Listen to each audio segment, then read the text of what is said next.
All right, Megan, thanks for joining us. And of course, I want to ask you about last week. Take us back a little bit to the Augusta National Women's Amateur and Augusta National Golf Club.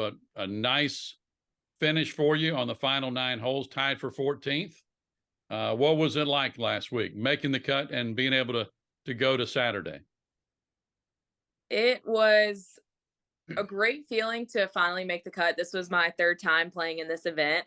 Um, Champions Retreat, the golf course we play the first 2 rounds at, is a great track. It's just really tough. So you have to play 2 great rounds of golf before you even get to tee it up at Augusta National. And luckily, I made the number on the cut this year and got to play the final round on Saturday. But I honestly didn't have many expectations for myself going into Saturday's round. Was pretty far off winning. So I just kind of wanted to go out there and enjoy the moment and try and play my best golf. And I felt like the front nine, the conditions were pretty tough. It was pretty windy. And then after the rain delay, there was really no wind and the greens had kind of softened up a little bit for us. And I had been talking to a few of the girls that I'm friends with, and they had teed off on the front nine, and they were saying they're like, there's a lot of birdies out on that front nine. So just honestly hit the ball really well on Saturday and hit a few bad shots on my front nine, which was the back nine, and that kind of cost me. And the back nine of the Augusta National is tough. There's really nothing else you can say. It's just really tough golf, and you have to get up there and hit a golf shot on almost every single shot. And I didn't hit a golf shot on a few of the shots, and it cost me. But no, and then I think I kind of just got a little bit more comfortable on my last 9 holes and just made a few putts and hit some really good shots. But no, it was an unbelievable experience, and it's something I will remember for the rest of my life, regardless of anything else in my career. I can always say I've played a competitive round at Augusta National. Yeah. Have you been to Augusta before? Yes, sir. I've been there probably 5 other times and played, and then I went to the Masters in 2019 on Sunday when Tiger won. Hmm. A lot of people are talking about the changes to the course this year, like 13T. Uh, Right. you guys probably didn't play it all the way back, but Mhm. I'm just eager to see what it looks like or hear what it looks like. What did you think of the transition? It's pretty far back, and those guys this week, they're gonna have to hit a I don't necessarily know what the cover is of the creek from the back, but I mean, you're gonna have to hit a pretty slinging hook or a really high ball. I mean, for me personally, I just hit 3 wood off the tee because I didn't like the tee shot, and you have to hit a big draw to be able to cover the trees and get around that corner. So I really think it's gonna kind of force them to either step up and hit a really great golf shot off the tee or kind of play safe and played a 3-shot hole. I mean, those guys are the best wedge players in the world. So you would like to think their chances of making birdie might honestly go up because they're not going to be having a penalty shot more than likely. Yeah, they're saying they would like him to hit a long iron or maybe a hybrid in there for Yeah. the second shot. So, well, tell me about the Augusta National Women's Amateur a little bit. It's come along in the last couple or 3 years. What do you think about that?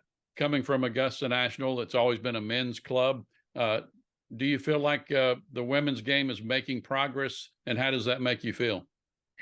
I think the women's game has progressed so much in the last 5, 6 years, and the ANWA is really doing a great job with helping it progress. I mean, they've this is the 4th year they've had this event, and I mean, it is a world class event, the best amateur women's event you can play in. Everyone wants to play in it, and for people that don't even know golf, they know that there's a women's event out there.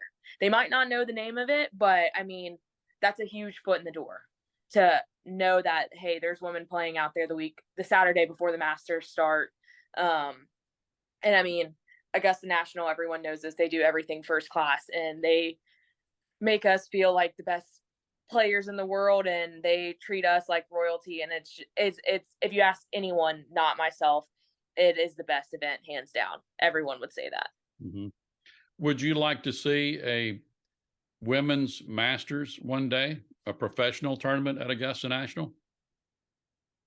I think that would be amazing. I'm not sure how that all would work, but obviously being a aspiring professional golfer, that's someone that wants to play on the tour, that would be awesome because that the Masters is the biggest tournament, hands down. And to be able to play that for a woman on tour, that would be amazing, especially for the girls that are on tour right now. I mean, there was a lot of people at our event for an amateur event just because a lot of people want to see Augusta National.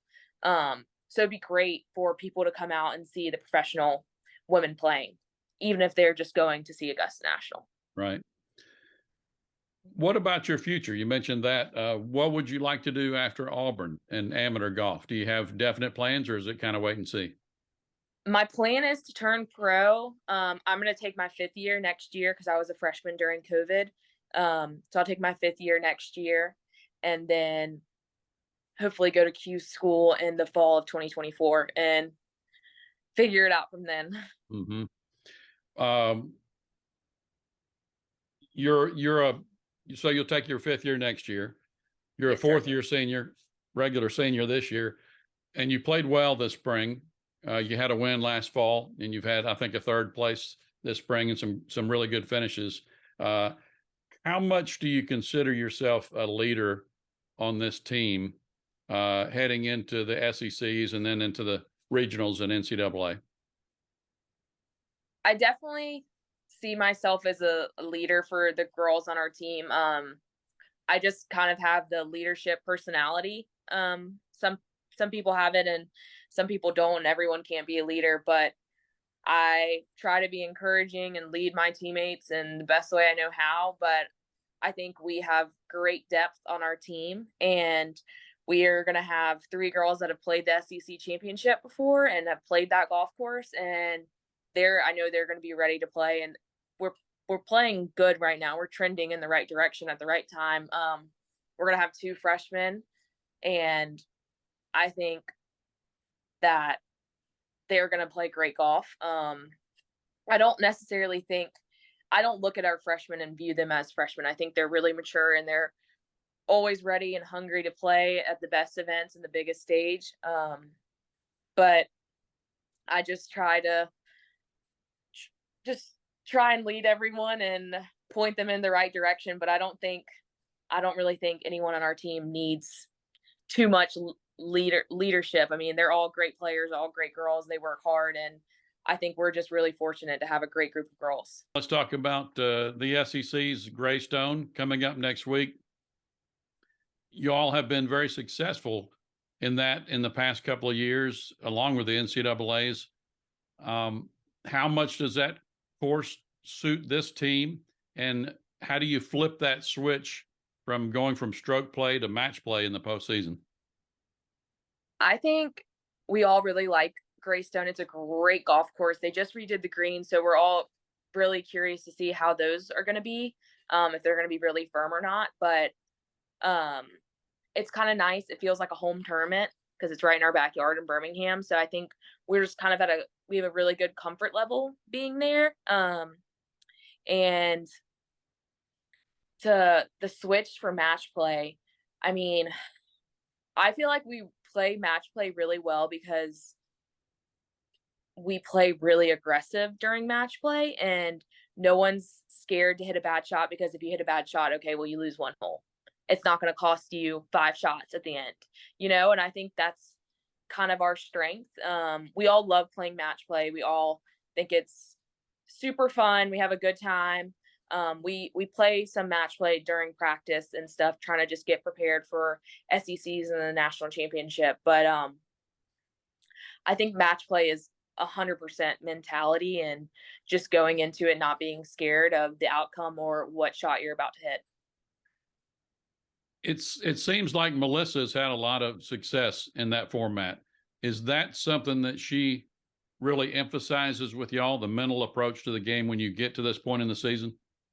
Yeah, she's huge on the mental game. Not even just right now in the season, from day one. She's really harps on us on our mental game and try to have as many try to limit the mental mistakes as much as possible because in golf, you're going to hit a bad shot. It's inevitable. It's going to happen. But if we can do everything correct before we hit the shot, that's where you start playing really good golf and start shaving off the strokes every single round. So she really encourages us on really trying to figure out where our mental strengths are and our mental weaknesses. And I think that really helps us going into the end of the season. And Auburn has been to the NCAA's almost consistently in the last few years in Arizona. And you've been there with the Auburn team. Do you guys feel like you belong now? It's part of the yearly track to get to Arizona.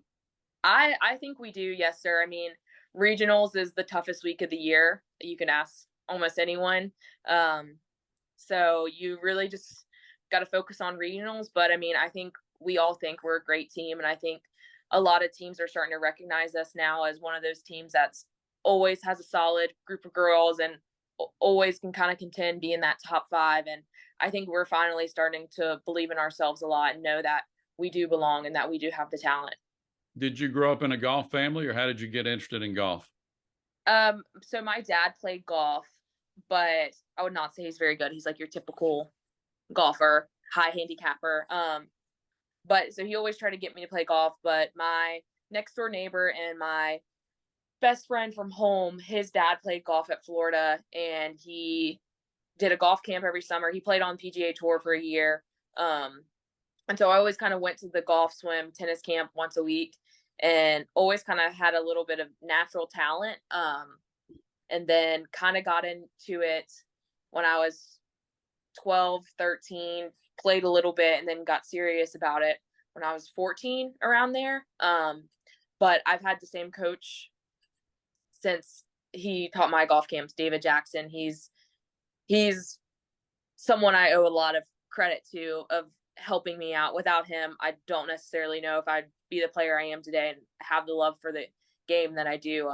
He's super encouraging and just a great golf coach. I think the world of him, and my dad's helped me a lot along the way too. He always would go play with me and always give me guidance. He was a professional highlight player, and so he kind of understands the mental aspect to be really good in a sport. So I think that them tag teaming like that had just really has helped me become the player I am today. Mm-hmm. What would you say was the point in your junior career that flipped the switch? Do you remember winning a tournament, or when you really got serious and said, I can go and play it in college or in the SEC? I played in a tournament in Brunswick. I think it was my first AJGA Open, and I was leading after the first 2 rounds and came in second. Played bad the last round and came in second. And after that, I was like, okay, I can contend with a lot of these players. And honestly, just started playing really good golf after that. Played probably 3 years of constantly progressing and getting better. And then when I got to college, kind of was up, and then COVID kind of messed me up a little bit. Had a little bit of a lull in my game, but no, once I started playing and really committed to it, I felt like I was on the constant up, just because I was so far behind compared to most golfers. So I would say that tournament, honestly, that's really where I got my confidence. Mm-hmm. You were telling me about Monticello and Osceola Christian, small school, not a whole lot of students, and kind of the culture shock going to Auburn, which most people think of as a small country school. But Yep. tell me a little bit about what that was like, and how you dealt with that, and how did you get comfortable at Auburn?